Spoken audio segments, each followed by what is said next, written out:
Good morning, 5th grade. Today we're going to continue reading in our novel, Birch Bark House. Before we get started, we have a quick write.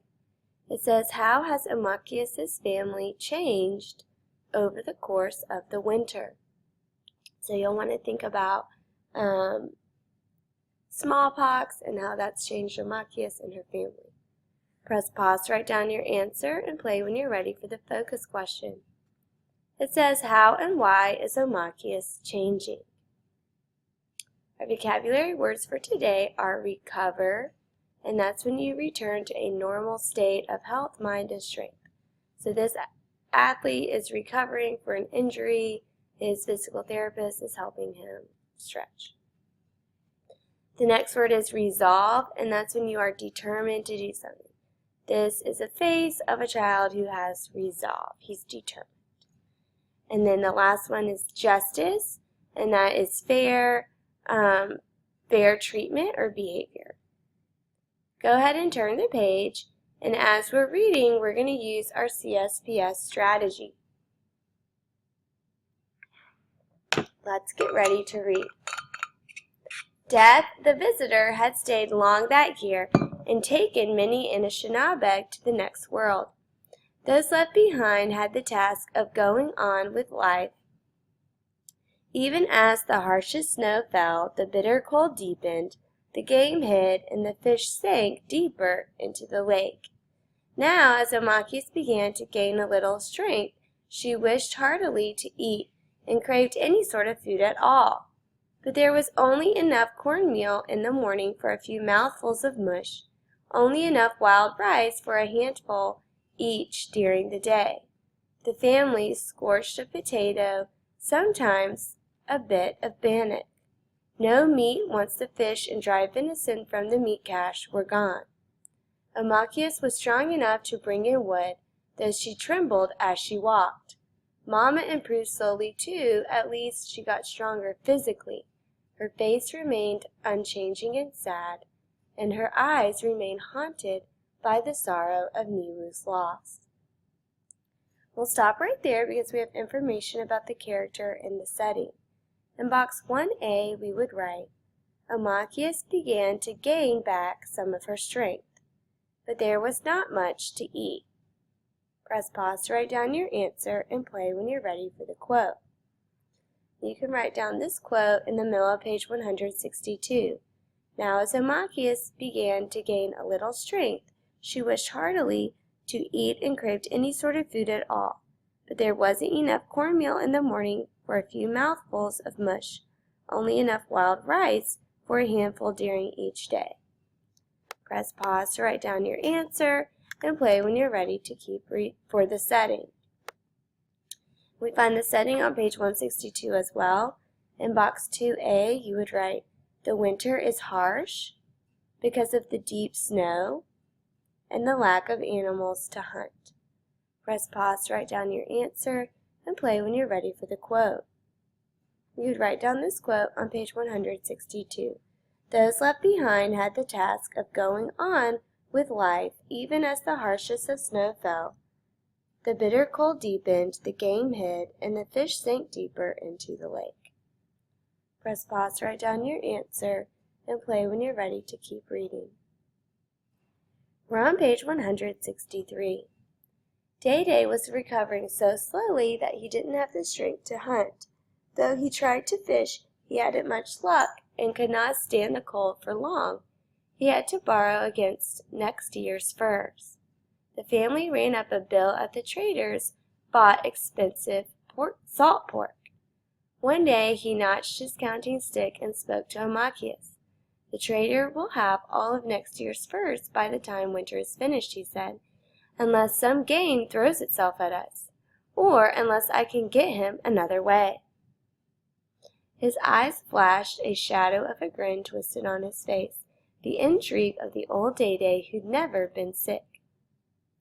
Stop right there because we have information about the problem. In box 3A, you would write, Day-Day had to borrow his furs for next year in order to get food for his family. Press pause to write down your answer and play when you're ready for the quote. You can write down this quote on page 163. "The trader will have all of next year's furs by the time winter is finished," he said, "unless some game throws itself at us, or unless I can get him another way." Press pause to write down your answer and play when you're ready for the quote. To keep reading. Let's keep reading on page 163. "Bring me the chess game," he said to Amachius. She knew just where it was, the precious set that had belonged to Dede's grandfather, the man who had taught him this Chimukumon game. The chess set was always reverently kept in its own blanket, hidden in a corner of the room with the medicine bags and Dede's ceremonial clothes. Wrapped in red cloth, it was considered something very special. Every few days, Dede took it out to play solitary games and tried to teach the strategies to others. Carefully now, she bore it in her arms to Dede. He took the chess set, and there before the fire, he arranged the pieces in a special order. The pieces were hand-carved of maple, finely grained. The queen, or Ojima, wore a small pointed hat. Amachius liked the horse, its neck curved and strong. The pawns were little round-headed people. The bishop looked like Father Baraga, the priest who walked miles in his snowshoes to baptize, stealing souls from the other mission and also from the Minutos. The little towers at each end, those that moved so honestly and directly, were Amachius's favorite pieces. The two began to play. Dede usually beat her in short time, but today she managed through desperate measures to think ahead far enough to draw the game out to a phenomenal length. "Get chi Waneges," said Dede approvingly. "Good job. My girl, maybe you should be the one to play the traitor." Dede's compliments were so rare that when he gave them, Amachius at first didn't absorb what she'd heard. It took until later, lying curled in her blanket, for the warmth that his approval gave her, to sink into place around her heart, warming her as she fell into good sleep. The next day, Dede took the chessboard and headed to the trader's to play for supplies. He did not allow his family to come and watch him, for those who gathered were often rough lay-arounds, drinkers, wintering voyagers who idled their time with gambling and traders' rum. Fishtail and Lepatre were there, however, and it was from Lepatre's daughter, Twilight, that the girls heard the details of the game. As Twilight told it, Dede had walked in humbly, played poorly at first, causing the trader to raise the stakes. Then Dede dragged the game out awkwardly until the trader thought he was unbeatable. He was sure he was going to win and felt confident enough to agree laughingly to cancel part of Dede's debt. That was when Dede pounced.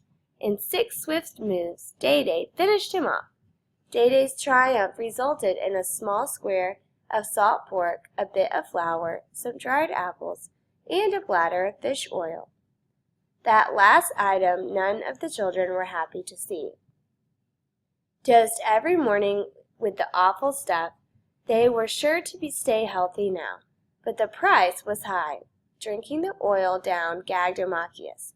Tears came to her eyes, and more than once she wished her father was not so good at the game of chess.